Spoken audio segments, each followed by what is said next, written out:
来看南部这几天做大水，一寡流浪猫仔、流浪狗仔的收容园区嘛受到损害。台湾动物救援小组是指控讲，有一个伫网络无饲料的平台无因的授权，就用因翕的影片来募款，嘛已经有上万人捐钱咯。因质疑讲，这个平台有可能是诈骗。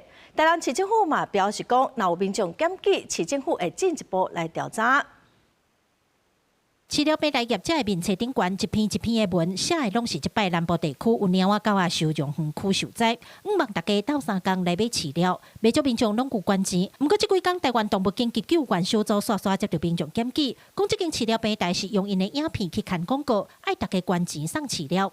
救援小组一查才知影，即间公司是私人的，不是公益团体。初步估计有上万人捐钱。因为网友看到这些猫狗园区很惨的这些状况呢，那他们就 误以为说这个也是一个公益团体，所以就纷纷捐款。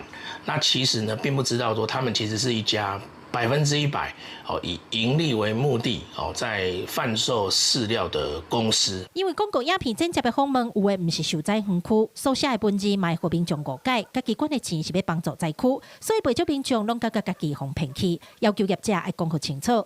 业者也打出声明，不过说只有针对无授权使用公益影片的部分来道歉。 捐款运用的部分拢无说明，这个平台有公布真侪受帮助的收容园区，记者也是在打电话去了解，敢有收到业者送来的爱心饲料。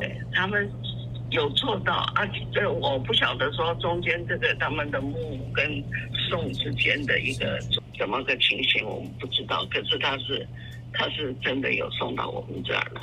虽然纠正的这个园区无受灾，不过确实有收到爱心饲料。不离个业者的做法确实引起误会。咱实际纠正业者因无要接受访问，只有讲会将捐赠的资料整理好势，到时公布伫网站。台南市府表示，民间单位若无摕到合法许可、无公文的依据，未当做任何方式的款步行为。如果有民众检举，市府会进一步调查。记者郭家族副朝阳高永昌报道。